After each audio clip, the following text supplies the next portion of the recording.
Um, all right, so today I'm going to talk a little bit and give a bit of an overview of the research program that I'm part of called Equity and Palliative Approaches to Care, led by Kelly Stajahar here at the Institute on Aging.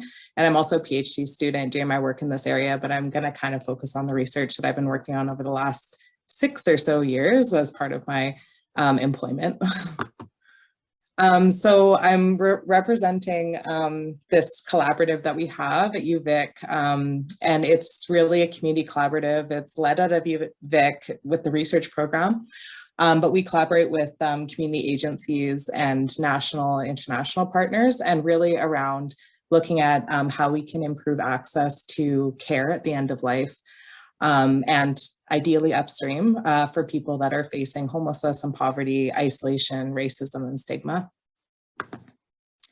So before I get started, I just wanted to quickly touch on what palliative care is, because I mentioned that a lot in the presentation. Essentially, palliative care is really focused on improving quality of life for people with life-limiting conditions. So it's really, applied to people when they start to develop chronic conditions where there's no cure. So thinking about like advanced cancer and severe lung disease, organ failure, that kind of thing.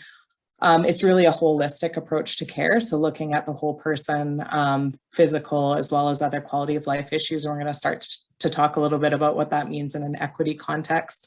And a palliative approach, unlike palliative care, which we often think about as more end of life or offered in hospices or palliative care units, is something that is offered throughout the trajectory or earlier on, more upstream. So thinking about across settings, not just in end of life, and earlier, and also includes a focus on understanding of loss and bereavement. So thinking about the person, their family, however they define that, their community, and what the needs are after a person dies as well. So I think that Sarah did a really great job of speaking to this infographic, but basically when the work that we do really focuses on this idea of the whole person, but the social side of things. Really, when we look at what makes us sick in Canada, such a small part of that is around our genetics and our biology, and really more so what impacts our health is access to healthcare, the conditions that we're living in, discrimination being faced in the system, our income, our housing, all this kind of stuff. And so really, I guess the problem in our context is that a lot of times in palliative care, we don't really pay attention to the additional attention that is really needed to address these social and structural inequities that exist in society. And those really shape not only people's lives, but their end of life. And I'm going to talk a little bit about that in this presentation. And this is from an article that Kelly Stajahar wrote around privileges and privilege in palliative care. And really, when you start to look into the data of who gets served through in palliative care, so whether that happens in the home or in units and hospices, it's often people who have a certain skin color, so usually white people, usually more middle-class patients, or upper class, people that have really predictable disease trajectories, or as predictable as possible. So it's often based around a cancer model. And people who have strong supports and family that are involved in their care, who are able to do a lot of that unpaid caregiving, thinking about biological families and other support networks.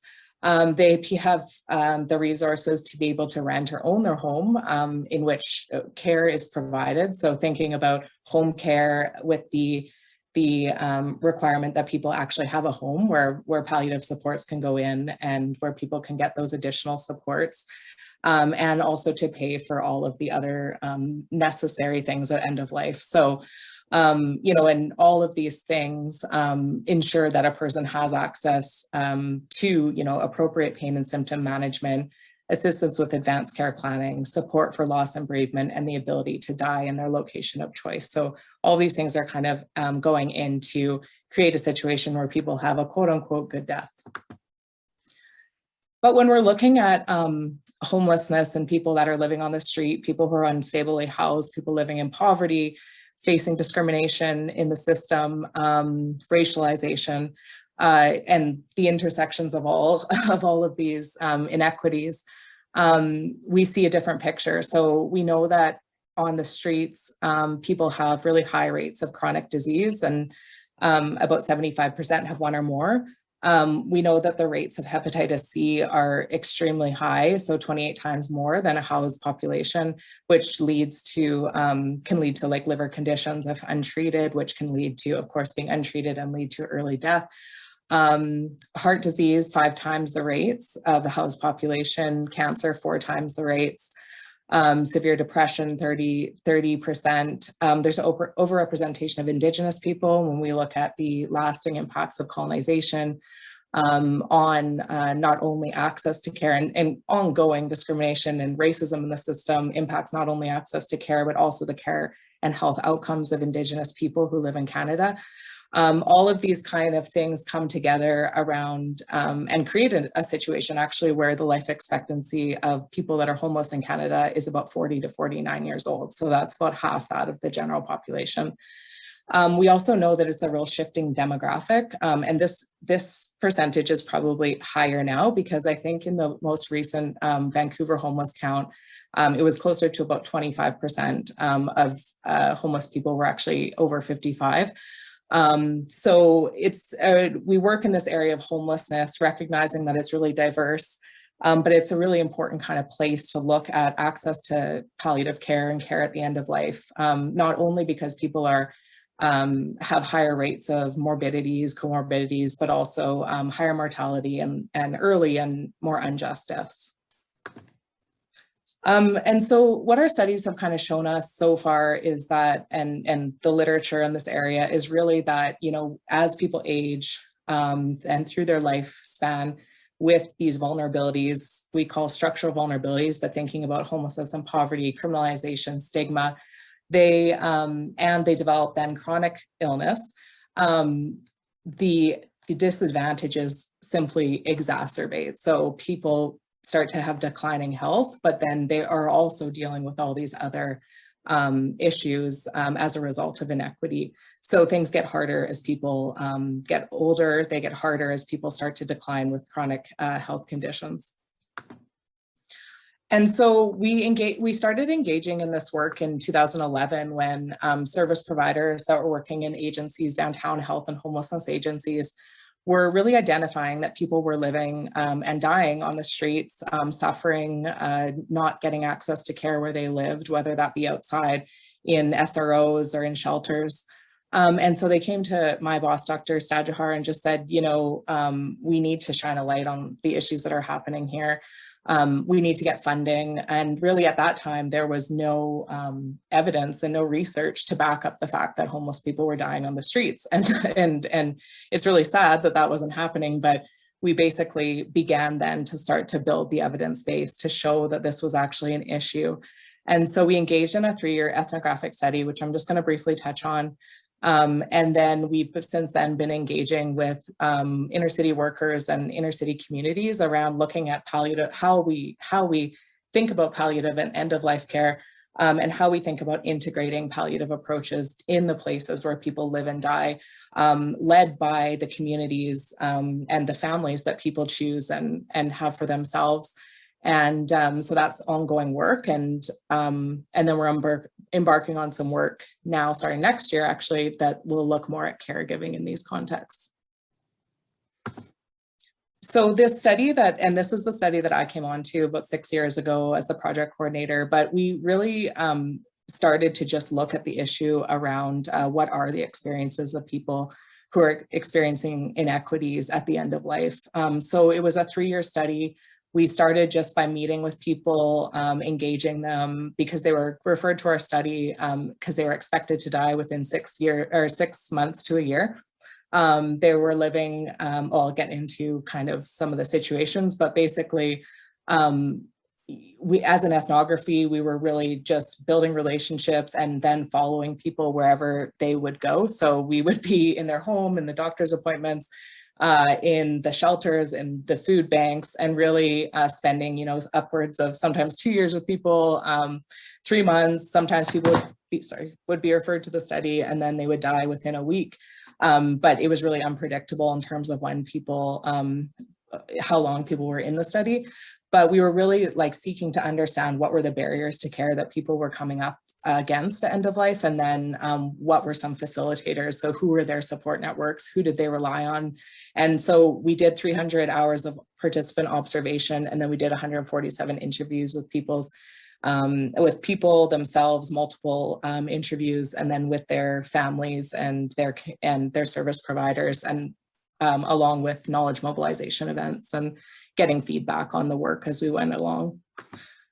And so just to kind of get back to this idea of structural vulnerability, when we talk about this, homelessness is such a general word, but really when we think about what is actually happening for people, and people in our study were homelessness, unstably housed. Some people were, living rough, but others were in shelters or, at risk of eviction.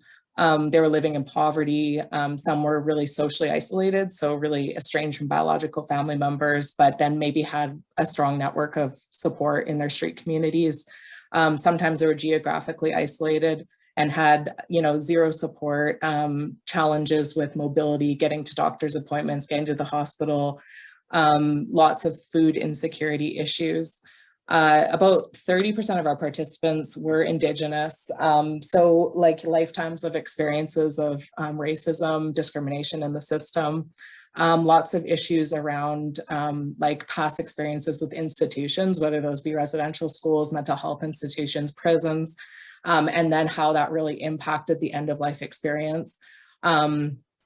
Lots of people stigmatized. I think about half of our participants were identified as having mental health issues. So, the ways that they were presenting in healthcare settings were, immediately, seen as behavior issues, security was called, that kind of thing. And lots of criminalization in terms of past experiences with drug use, and then how, treated to be drug seeking. And when Sarah talked about that example of that person that couldn't get a diagnosis, we had so many people, either know people. We had some people in our study who, weren't identified till so late because they were, you have pain, but that pain is not legitimate. You're just trying to get drugs. And then by the time they get diagnosed, it's stage 4 cancer. So that's definitely a story that's really familiar. So I don't have time to get into findings of our study, but just kind of coming out of that was really around changing the healthcare system, of course, addressing barriers in the formal healthcare system and in palliative care that really prevent people experiencing inequities from receiving the diagnosis in the first place, the treatment, support, the care. And then our second one was really around integrating these palliative approaches to care where people live and die. So thinking about doing this palliative care work in the inner city, what does that look like? And not just kind of taking palliative care in the way that it is in the system of putting it on these communities, but rather adapting what the palliative care knowledge is, but also inner city, understanding how inner city knowledge is, what they have to offer for palliative care, and how do we bring these together in identifying people earlier and getting people access to care in the ways that they in good ways. And then finally to support non-traditional families. So thinking about street family and inner city workers, and not just biological family, in decision-making processes and strategies. So kind of coming out of the study, I'm just going to kind of give an example of each of these 3 areas, what we've been working on over the last 5 years or so after the end of this study. So we ended up out of the research work, we're able to kind of, as I said, build this knowledge base to show the evidence that indeed people are dying on the street. This is the situation. This is the kind of care that they're not getting access to. And this is what we need to do better. So we ended up getting a two-year private Catalyst funding to start a palliative outreach resource team, which is a physician and nurse. And then after the first year, a social worker and an outreach worker joined the team. And so they really act as a bridge between inner city and healthcare. So going and meeting with people, building relationships, seeing what the needs are, seeing what the barriers are, and then working with the health system around building capacity. And so they're really trying to not take over service, although sometimes, they're in positions where they, healthcare might not go into the shelter, might not go into the tent city. So they do need to go and provide that care. But I think really the goal of PORT is to help to capacitate the system to better understand and better support people that have diverse needs, and to become more equitable. And then the second thing we've been working on is around just really like this last couple of years, really trying to understand what are the death and dying experiences of people that are working and living in the inner city.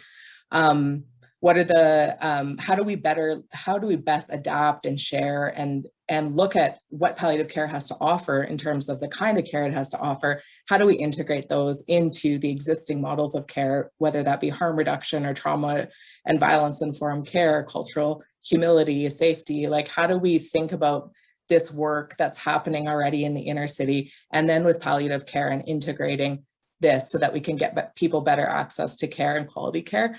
And then finally, some of this work has involved really kind of working with workers right now, and we're kind of embarking on this work next to focus on caregiving. So that will be more on like looking at relationships between, people and their street families and their chosen families and biological families. How do we better capacitate and support people's families and their support networks to be able to provide care? What are the barriers that they're experiencing in being able to provide care for their loved ones?